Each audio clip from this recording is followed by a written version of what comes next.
Tell us about the story of Dragon of Wantley, please. Right, well, according to what I understand, the village of Outybridge in the olden days, many, many years ago, when they had to pay tithes to the Lord of the Manor, there were two people who insisted that they got the money off the villagers, and they were it ended up paying twice. So there was a bit of a war going on between the two landowners. But one of the landowners, who was the Earl of Wantley, he decided he was going to finish it once and for all. And the villagers woke up one morning to see this huge, great dragon being dragged along the road. And the Earl of Wantley saying, now if you don't pay me, I'm going to set this dragon on you all. So they thought, oh crumbs, what are we going to do? But while they were watching, the dragon was breathing fire, of course, as dragons do. And it was being held on either side by these chain links. It breathed on the chain links and they melted, and the dragon suddenly realised it was free. So it shot off up into Wantley Crags.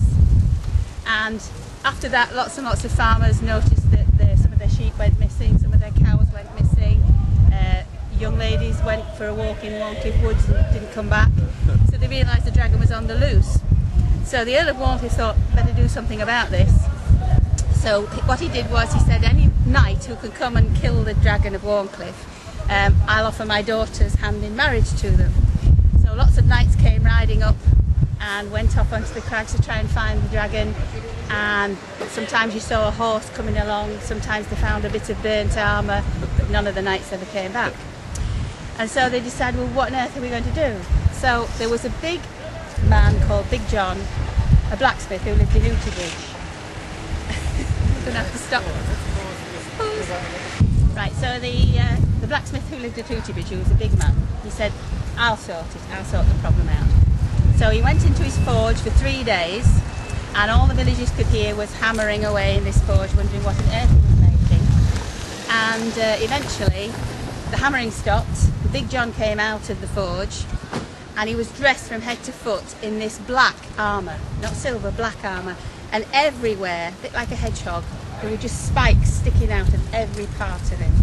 And he also had this really, really 9-foot long sword, but he was a big man. So he went up onto the crags to try and find the dragon, and eventually he did find the dragon, and they started a fight, and it went on all day, and people came to watch.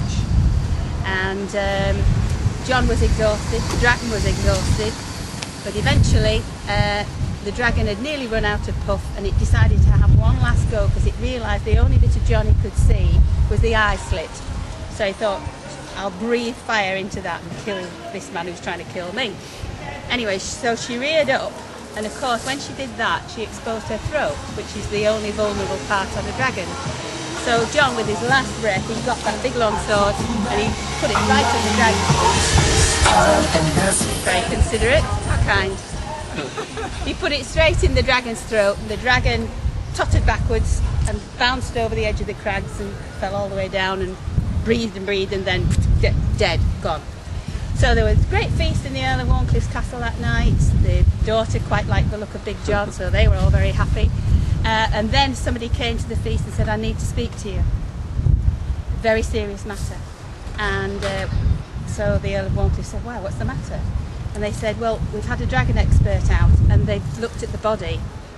And unfortunately it was a female dragon. And when she bounced down on the cliffs, she had a baby inside her. The jagged rocks ripped her open. And the baby dragon has come out, being born like that. And now it's somewhere up on the crags. So they do say that the Dragon of Wantley is still up there even now. And that's the story as I know it anyway. Thank you. Thank you for your time.